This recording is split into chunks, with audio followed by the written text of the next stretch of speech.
Bismillaahi Raxmaani Raxiim. Salaatu wasalaamu calaa rasuulillaah.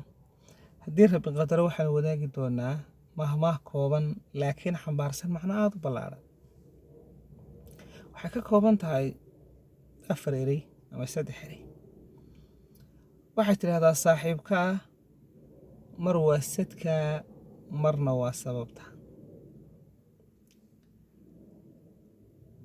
Sad iyo sabab. Saaxiibkaa mar waa kuu sad oo wuxuu ka qayb qaataa horumarinta naftaada.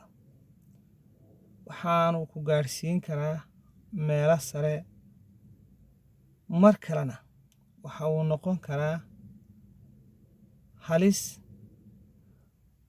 kugu hareeraysan oo horusocodkaaga iyo hayaanka aad ku beegsanaysa himilooyinkaaga durugsan caqabad ku noqon kara. Markaa saaxiibkaa waa midi laba af leh.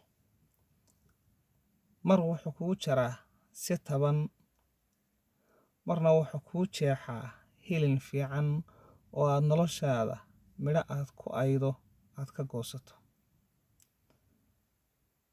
Mar wuxuu kuu huraa naftiisa, wakhtigiisa, aqoontiisa, taladiisa.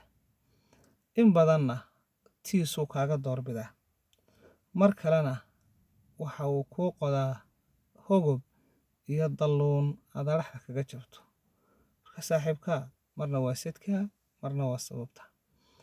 Waa inaad ku dadaashaa marka saaxiibka wanaagsan ee noloshaada kobcin kara, kor u qaadi kara, hagaajin kara.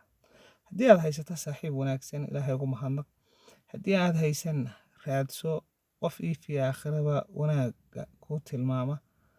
Haddii aad haysato ka hagardaamada kugu ana sida qooshka tinta looga dhex siibo noloshaada uga saar. Asalaamu calaykum waraxmatullaahi wabarakaatuh.